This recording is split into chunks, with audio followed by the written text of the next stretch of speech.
또 일부 지역에서는 근데 집값이 조금 반등이 나오긴 나왔었거든요. 10억인 아파트가 있어요. 네. 근데 얘가 6억으로 내려왔어요. 근데 7억이 됐어요. 반등했죠. 많이 했죠. 6억에서 7억이면 18% 오른 거예요. 네. 엄청 오른 거죠. 그러네요. 그렇죠? 그럼 18%라고 하니까 많이 올랐네요. 그렇죠. 그런데 불과 6개월, 4개월 전에 얼마였어요? 10억이었잖아요. 10억이었어요. 더 얘기할 필요 있나요? 일부 경제신문사 쪽은 건설사가 대주주예요. 네. 그러다 보니까 사주의 어떤 그 영향력에서 벗어날 수 없잖아요. 그럴까요? 그런 부분이 있다 네. 보니까 기사가 약간 과장된 기사도 좀 있고. 네. 또 근본적인 부분부터 어디에 우선순위를 둬야 하느냐부터 시작을 해서 참 생각해 볼 부분이 많은 것 같습니다. 아닙니다. 생각 부분이 아니에요? 많은 게 아니고요. 네. 여러분 생각해 다주택자 250만이에요. 네. 1주택자, 무주택자가 2천만 가까이 됩니다. 그쵸. 2,200만 가구 중에. 맞아요. 그러면 민주주의 기본이 뭐예요? 다수를 위해서 다수의 행복과 소수의 최소한의 피해잖아요. 네, 클래스통 오늘의 주제는 부동산입니다. 부동산 시장이 하락기에 접어들기 시작하면서 집이 있어도 고민이고 없어도 고민이실 겁니다.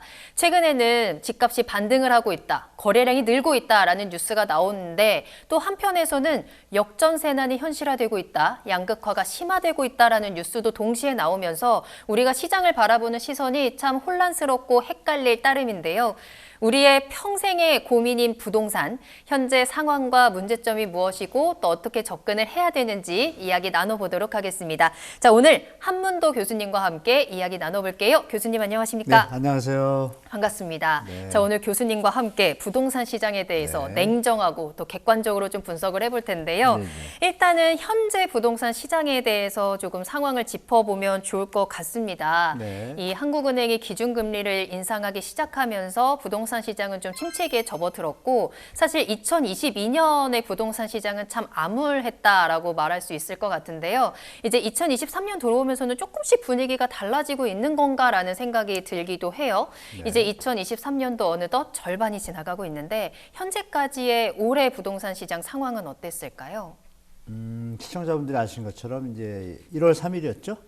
1월 3일 새 벽두에 네.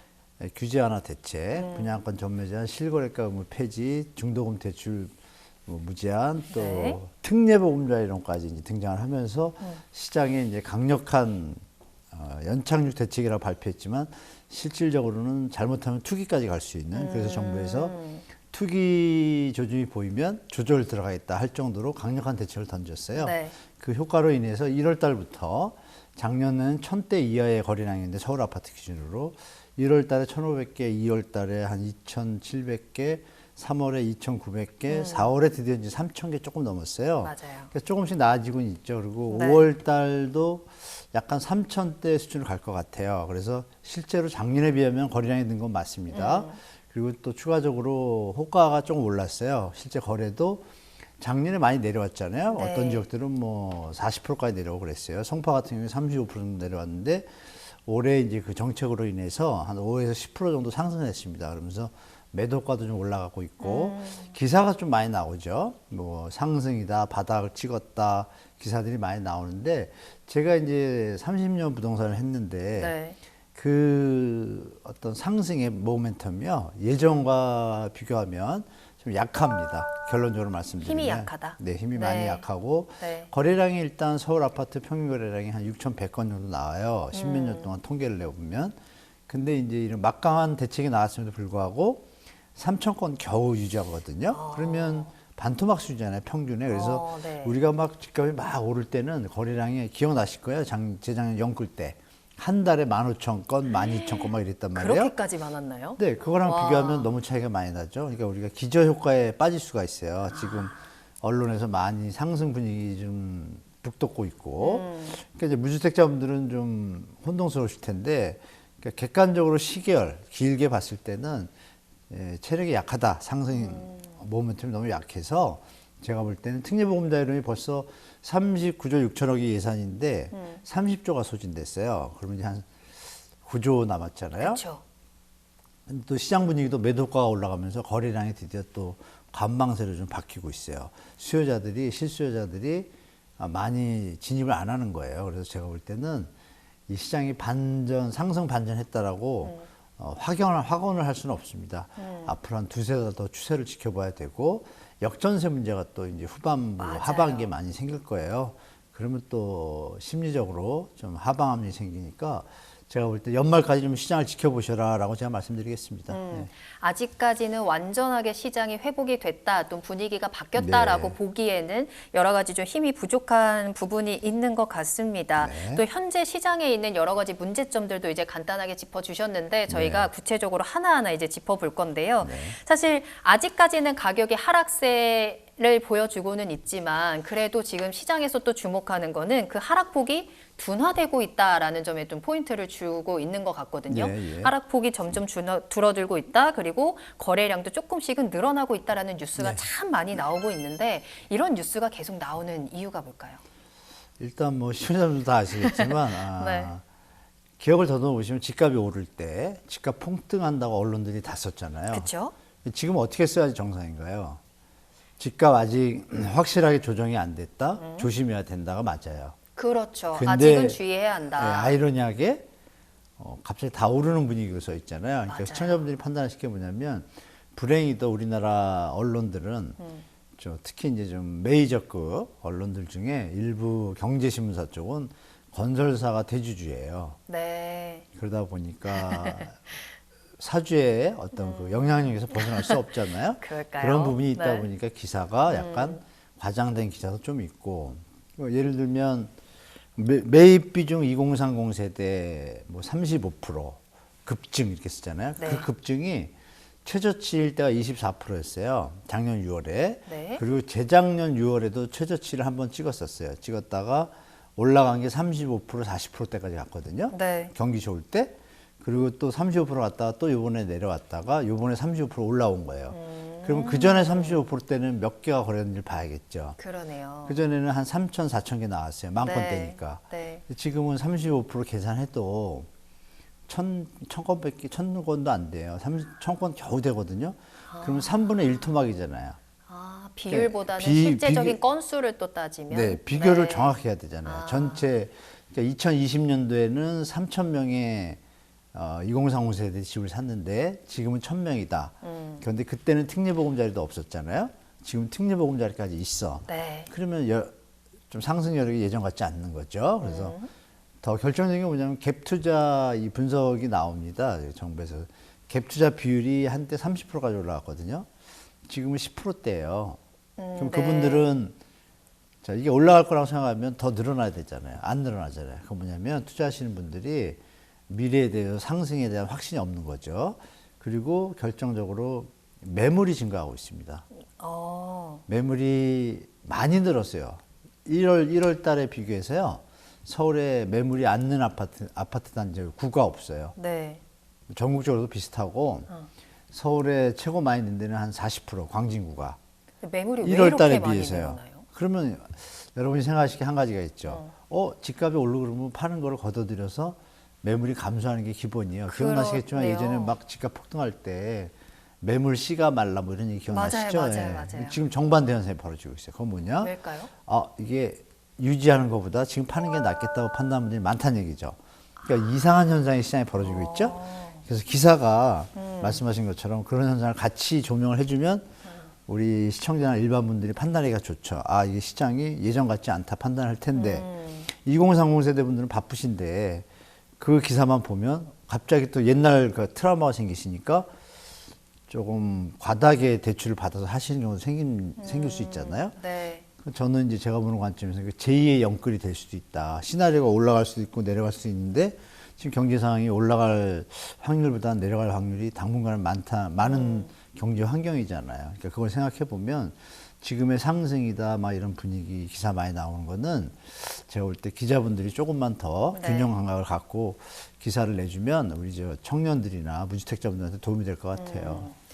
물론 말씀해 주신 것처럼 기사들이 뉴스들이 조금은 네. 과장된 면이 있기는 합니다만 어쨌든 팩트는 그 하락폭이 축소되고 있고 거래량이 네. 조금 늘어난 것도 맞긴 맞는 거잖아요. 근데 하락폭이 축소된다는 얘기 네. 이 판단을 잘 하셔야 되는데요. 네.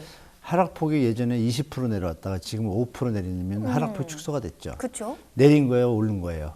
내리고 있죠. 가격은 내려가고 있는 계속 거죠. 내려가고, 내려가고 있는 있는 거잖아요. 거긴 하죠. 팩트는 네. 그거잖아요. 올라갔습니까? 아니잖아요. 그러니까 이게 어가 다른데 그리고 또 이런 기사들이 좀 나오죠. 뭐 서초구, 무슨 구, 뭐 몇 프로 상승, 오주 이렇게 나오잖아요. 반등했다더라. 그럼 반등하자마자 거래가 줄어요. 확연하게. 그리고 25개구가 있잖아요. 네. 그럼 23개구는요. 하락하고 있잖아요. 그 기사를 같이 써줘야죠. 그래야 시장이 정확하게 판단하지 않습니까? 거기다 집값이 오를 때는 요즘 적절한지 모르지만 공인중개사분들이 내릴 때는 담합을 안 해요. 네, 오르기 시작하면 담합하는 경향이 좀 생깁니다. 실제로 네이버 매물이나 이런 데를 보면 네. 작년 하반기 때는 매매 가격이 천차만별이에요. 비슷한 단지에 같은 평형이 뭐 5층, 12층, 20층 하면 다 달라요. 단위까지 뭐 몇백만 원, 몇천만 원. 네. 근데 지금은 이제 한번 들어가 보십시오. 들어가 보면 거의 비슷합니다. 근데 그건 불가능한 거거든요. 사실 정상적인 시장에서는. 당연히 밑에 층이면 더 5천이라도 싸야 되는데 네. 다 그 가격대에 맞춰놔 있어요. 그래서 제가 지금 말씀드리는 그런 경향이 좀 있다. 그래서 지금 하락폭 둔화가 사실이잖아요의 뜻은 올라가고 있잖아요 얘기하시는데 큰 착각이죠. 그건 아니고 계속 이게 계속 하락세는 이렇게 가면 어떻게 지속이 되죠? 되고 있고. 하루가 아니라 일주일에 1%씩. 옛날에 5%씩만 내렸다는데 네. 1%씩 내리면 1년이면 몇 프로예요? 일주면 50이니까 52%예요. 0.5%면 25% 내려가는 거고. 그러네요. 그런 시결을 좀 감각을 가지시면 언론 기사에 너무 일희일비할 필요 없다. 그리고 거래량을 좀 보셔라. 그 올라갈 때 거래량이 따라 붙어줘야죠. 그래야 예전처럼 쭉 올라가죠. 근데 올라가니까 갑자기 거래가 뚝 뜬다? 수요가 없다는 얘기 그 값은 수요자들이 받쳐주는 값이 아닌 거죠. 언젠가는 내려올 가능성이 많은 거죠. 네, 네. 그 시기가 저는 이제 하반기라고 보는 거고. 하반기. 네, 그렇게 우리가 또 말씀드릴게요. 하반기를 잘 대비를 해야 될 것 같은데 네. 말씀해 주신 것처럼 또 일부 지역에서는 근데 집값이 조금 반등이 나오긴 나왔었거든요. 그럼 왜 반등이 네, 나왔을까요? 그 반등 개념도 잘 보셔야 될 게. 이것도 자, 또 이제 네. 이렇게 볼게요. 해석을 잘해야 돼요. 시장을. 네. 우리 2030 분들이 좋습니다. 아직은 이제 부동산이 좀 어렵기도 하잖아요. 어려워요. 어떻게 보면 쉬운데 네. 해석을 잘 들으시면 이제 뭐 제 얘기니까 참고하시면 좋은데 10억인 아파트가 있어요. 네. 근데 얘가 6억으로 내려왔어요. 근데 7억이 됐어요. 반등했죠. 많이 했죠. 6억에서 7억이면 18% 오른 거예요. 네. 엄청 오른 거죠. 그러네요. 그렇죠? 그럼 18%라고 하니까 많이 올랐네요. 그렇죠. 그런데 네. 불과 6개월, 4개월 전에 얼마였어요? 10억이었잖아요. 10억이었어요. 더 얘기할 필요 있나요? 그러니까 우리가 요- 어느 현상을 볼 때 네. 주 흐름을 봐야 되잖아요. 근데 지금 올라간 것이 만약에 2008년도에는요, 이렇게 대책이 어마어마하게 나왔을 때, 음마 아파트가 13억 5천 가던 게 7억까지 떨어졌다가 네. 12억 회복했습니다. 그래야 좀 반등을 할 수 있겠죠? 근데 중요한 건 5억에서 6억 된 거 반등 맞죠? 근데 지금 5억에서 5억 3천, 뭐 5억 5천 된 거예요. 기준으로 보면. 비율이. 근데 그게 서울 25개구 중에 네. 두세 개 구만. 많이 떨어진 구만. 그리고 다른 구들은 여전히 더 내려가는 것도 있어서 평균을 내보니까 서울은 여전히 하락. 이 그림을 잘 정리하셔야 되죠. 그래서 네. 물론 일부 지역에서는 매수 수요와 이제 언론의 이런 분위기로 실수요자가 붙는 경우도 있는데 그게 예전처럼 추세적으로 많이 붙어줘야 되는데 그게 지금 소멸되고 있다는 거죠. 감소하고. 그러면 시장의 모습에 대해서 추세적 상승이 앞으로 이어지는 힘이 많이 약하다라고 판단하는 게 합리적인 판단입니다. 그러니까 이러한 조금씩 움직이는 이런 시그널들을 그 기준이 어느 정도인지 그 반등의 네. 정도가 어느 정도인지 이러한 시그널로 인한 수요자들의 반응이 어떻고 얼마나 이 방향성이 유지되는지 여러 가지 것들을 우리가 같이 체크를 해봐야 될 것 그렇죠. 같은데 예. 그렇다면 교수님께서는 지금 시장은 이 아파트 거래량이 회복되고 있다라는 시그널보다는 여전히 부진하다라는 쪽으로 지금 시선을 보고 제가 계신 거죠. 말씀드렸잖아요.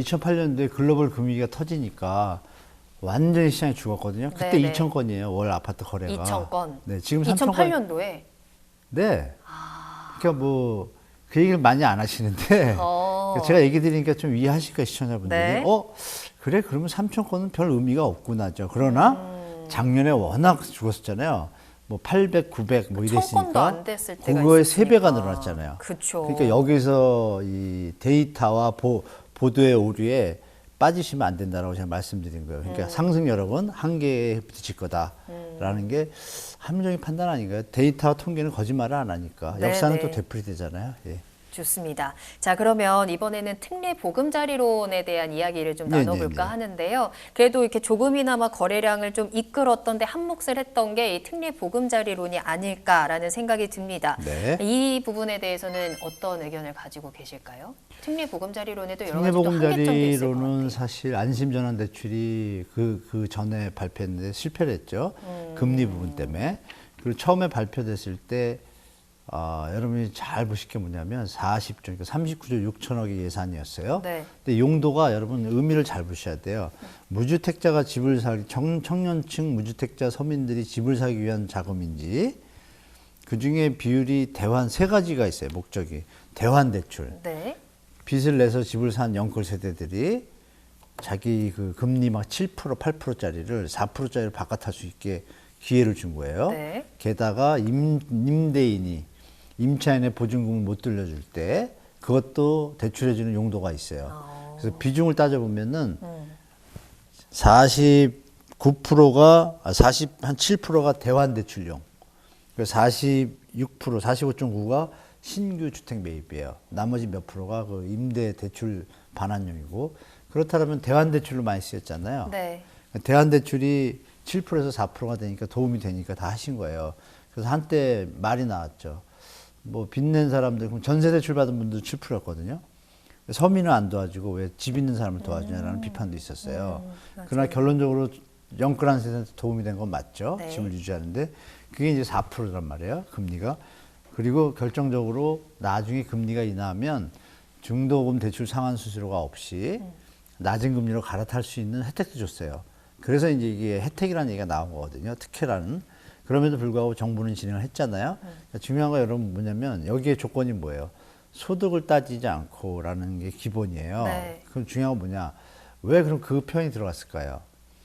지금 2023년 1월 1일부터 바젤3가 이제 전 은행에 100% 거의 적용되고 있어요. 그게 뭐냐면 소득을 넘어서는 대출을 안 해주는 거예요. 네. 네, 그래서 우리나라는 40% 잡아놨는데 자기 소득의 40% 이상을 집 사는데 대출 원리금 상환했으면 안 되는 데다가 만약에 어디 뭐 차를 사거나 이래가지고 돈이 대출이 받은 게 또 있다. 그럼 그거 합해가지고. 그러니까 갭투기나 투기용으로 하는 주택 수요를 막기 위해서 전 세계가 합의한 내용입니다. 그래서 우리나라도 실행이 돼요. 네. 그래서 정부가 특례로 만든 거예요. 그래서 만약에 이걸 특례로 안 하고 그냥 일반인한테 풀었잖아요. 네. 그러면은 전 세계에서 이제 질타의 대상이 됐죠.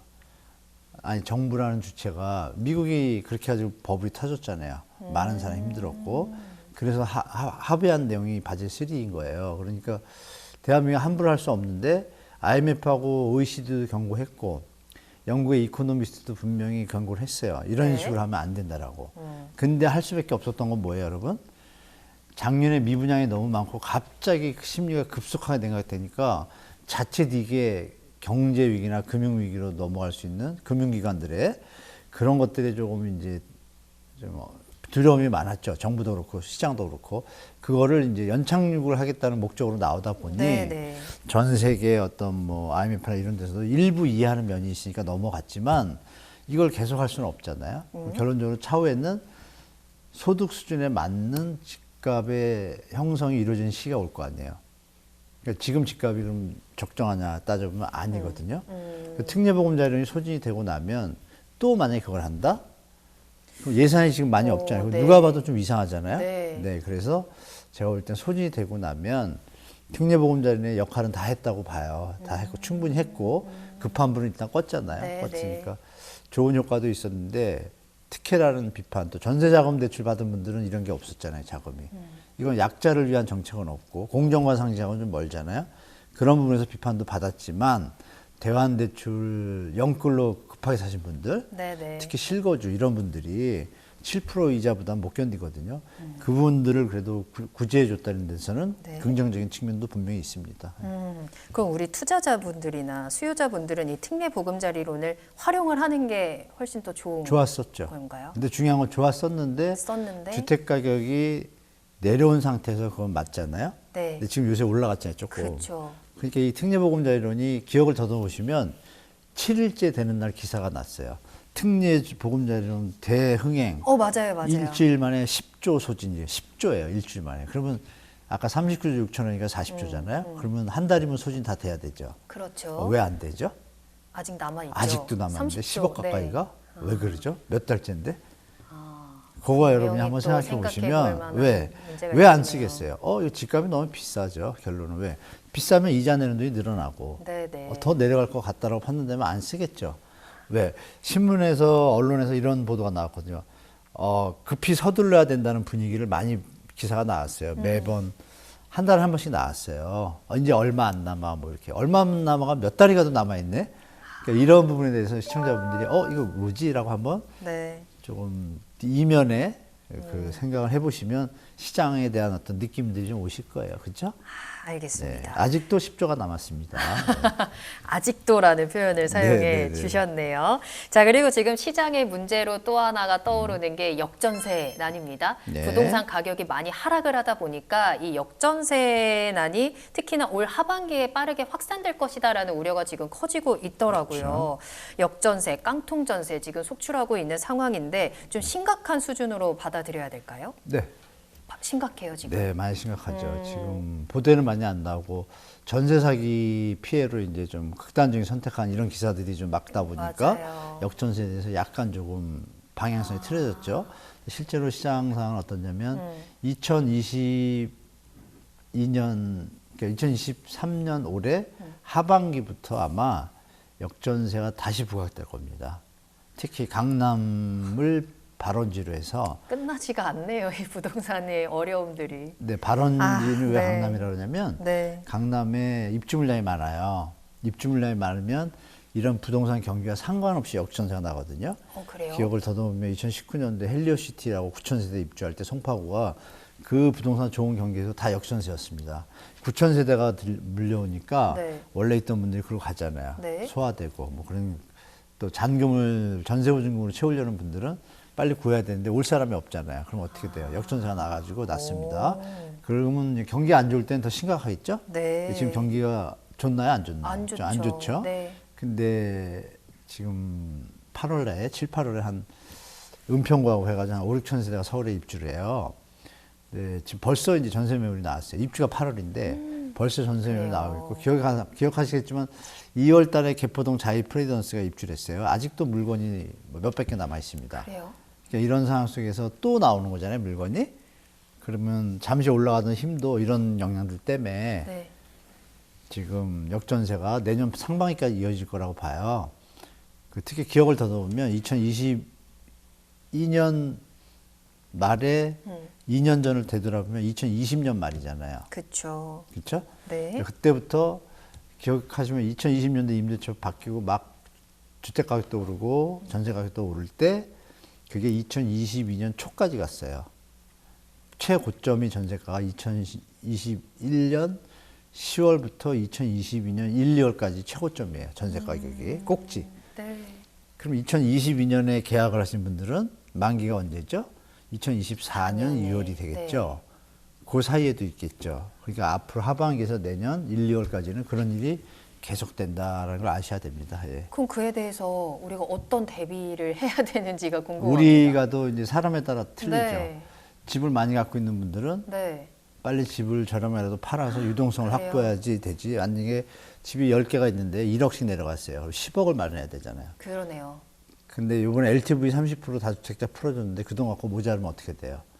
경매를 당하겠죠. 어떤 경매, 임차인이 경매를 낼 수도 있고 네. 여러 가지 경우가 발생을 해요. 그럼 주택가격이 하방 압력이 오겠죠. 그분들은 그러니까 자산 관리를 유동성 확보를 해야 돼요. 여유가 없으시면 집 몇 개를 팔아서 이 나머지 만약에 전세난이 난 거에 대한 보증금 돌려줄 준비를 하셔야 되고 물론 정부가 대출을 늘려줬지만 그것도 네. 모자랄 수도 있잖아요. 그런 준비를 하셔야 되고 1주택자는 뭐 아무 상관없고 시장이랑 그냥 가지면 되고 무주택자 입장에서는 역전세가 났는데 두 가지 선택이 있죠. 과감하게 빠져나오면서 월세를 가시고 나머지 돈을 초반에 금리 막 오를 때 있었잖아요. 올 초에 막 5% 이랬잖아요. 그때 똑똑하신 젊은 분들은 그때도 역전세 난이었단 말이에요. 네. 그러면 뭐 10억짜리가 5억, 6억이 돼버렸으니까 그 당시에. 그러면 빠지는 순간에 5억, 4억의 차익이 생기잖아요. 그 돈을 바로 5%짜리를 넣은 거예요. 전세 싸게 사시면서 자산은 늘리고 빠른 분들도 되게 많았고 네. 그러니까 임차인분들 중에는 또 더 과감한 분들은 월세로 가는 거예요. 아예 다운사이징을 해가지고 자기가 아파트 25평에 10억 주고 살았는데 강남, 뭐 강동구도 뭐 그 정도 됐죠. 거기서 쭉 빼가지고 월세 들어가고 10억을 갖다가 자산 관리를 들어가면 이게 자산이 얼마큼 들지 모르잖아요. 이런 분들도 또 계시고 또 어떤 분들은 그냥 역월세. 주인이 돈이 없고 빼주질 못하니까 돈을 도리어 받으면서 네. 차액만큼 그렇게 시장이 벌어지고 있어서 제가 볼 때 그 현상이 이제 내년 봄까지 계속 되니까 그래서 연말까지 좀 시장 보라고 말씀드린 거고. 그렇습니다. 그렇군요. 좀 빠른 대비와 함께 또 현명한 전략이 필요할 네, 것 같은데 이러한 문제들을 또 좀 해결해 주기 위해서 보증금 반환 대출을 확대하는 방안이 또 검토가 되고 있잖아요. 이게 좀 네네. 효과가 있을까요? 이게 한계가 있습니다. 효과가 있는 게 아니라 이것도 이제 그래요. 임대인을 도와주는 거잖아요. 네, 어떻게 그렇죠. 보면. 네. 그러면 지금 전세입자가 있고 임대인이 있으면 누굴 먼저 도와야 되죠? 상식적으로. 그런 사회 여론 때문에 한계가 있을 수밖에 없어요. 지원하는 방안에 대해서. 근데 지금 이미 아까 말씀드린 특례보금자리로는 안 해도 임차인 보증반환용 대출도 해준단 말이에요. 네, 네. 근데 그걸 썼을 거고. 근데 자격이 안 되는 분들이 있어요. 자격이 안 되는 분들은 이제 좀 외면받으니까 네. LTV를 30% 풀어줬는데 그거에 또 해당 안 되는 경우가 있어요. 뭐냐면 대출을 10억짜리 집인데 대출을 3억 받았는데 네. 전세가 8억일 경우가 있단 말이에요. 그러면 집값을 넘어서잖아요. 근데 그 사람은 대출을 더 해줄 수 없죠. 당연히 네. 풀어줬어도. 네. 그러니까 그분들은 알아서 정리 들어가야 되는 거고 네. 이 부분은 뭐냐? LTV를 다주택자를 묶어놨었기 때문에 문재인 정부 때 좀 풀어줬잖아요. 그러면 예를 들어서 10억인데 8억에 있는데 5억으로 낮췄다 그러면 30% 받으면 이거 반환이 되거든요. 이런 분들한테는 도움이 돼요. 현재 하고 있는데 여기서 더 완화한다? 그럼 계산을 해보면 그럼 50%? 50%면 현재 보증금이랑 안 맞아요. 오버슈팅이 나요. 그러니까 한계가 있다고 드린 말씀이 그거죠. 만약에 60% 해준다 그러면 전세 보증금이 6억이면 10억짜리가 2억이 오버슈팅이 되잖아요. 그럼 나중에 문제가 되면 어떻게 돼요? 그러니까 이게 풀긴 풀지만 네. 애를 쓰겠지만 정부가 네. 이것이 그럼 원래대로 하면 시장 논리에 맞춰야죠. 자유공정 상식이 하면 어떻게 해야 돼요? 놔둬서 집값이 너무 비싸니까 문제가 생겼으니까 팔게 둬야죠. 그럼 이런 얘기가 나오죠. 팔아도 안 팔리는데 아니죠. 싸게 팔면 팔리죠. 맞죠. 이 논리로 가야 청년들이 살아나고 출산율이 살아나고 하는 초석이 될 텐데 아직도 제가 볼 땐 기득권들의 어떤 프레임에 빠져가지고 자꾸 그 사람들이 마치 불쌍한 사람처럼 코스프레가 돼서 그건 아니죠. 불쌍한 게 뭐가 있습니까? 돈이 많은데 팔아서 차익이 생기면 되는데 차익이 안 생긴다. 그거는 자기가 능력이 안 되는데 갭 투기한 거잖아요. 그러니까 집값이 올라갈 걸 보고 정상적인 투자가 아니잖아요. 그거는 시장에서 정리가 되게 놔둬야죠. 그걸 정부가 개입해서 도와주는 게 어느 정도까지 이해가 돼요. 10억짜리인데 7억인데 담보 가치가 있으니까 30% 이거는 이해가 되지만 오버해가지고 문제가 생길 소지를 하는 완화 이런 부분은 사실 이게 시장에 지금 간을 보는 거거든요. 정부가 그런 정책 프레임이나 방향성은 좀 보기는 안 좋습니다. 제가 볼 때. 그래서 진짜 원한다면 전세자금 대출자부터 챙겨야겠죠. 그게 원칙적이지 않은가요? 저는 뭐 그렇게 말씀드릴게요. 예. 좋습니다. 청년들부터. 이 정부의 정책에 대한 부분은 참 여러 가지 의견들도 많고 네. 또 근본적인 부분부터 어디에 우선순위를 둬야 하느냐부터 시작을 해서 참 생각해 볼 부분이 많은 것 같습니다. 아닙니다. 생각 부분이 아니에요? 많은 게 아니고요. 네. 여러분 생각해 다주택자 250만이에요. 네. 1주택자, 무주택자가 2천만 가까이 됩니다. 그쵸. 2,200만 가구 중에. 맞아요. 그러면 민주주의 기본이 뭐예요? 다수를 위해서 다수의 행복과 소수의 최소한의 피해잖아요. 여기까지 말씀드리면 아실 겁니다. 무슨 말씀인지. 네. 알겠습니다. 자, 그러면 지금까지 쭉 이야기를 들어보니까 사실 다음 질문이 그거입니다. 교수님이 그래요? 생각했을 때 아니, 네, 네. 지금이 일시적인 회복이냐 아니면 네. 추세적인 반등이냐 사실 이에 대한 해답은 이미 주신 것 같아요. 네. 근데 사실 일시적인 회복이라고 볼 수 있느냐에 대해서도 이제 이야기를 듣다 보니까 좀 물음표가 생기기는 네, 하거든요. 그럴 수 있죠, 예. 그렇죠. 자, 그렇다면 시장이 이제 완전히 추세적으로 반등이 나왔다라고 보려면 어떤 변화들, 어떤 시그널들을 좀 봐야 될까요? 지금 시그널의 의미가 없습니다. 굳이 그래요? 이제 질문에 대해서 답변을 드리면 네.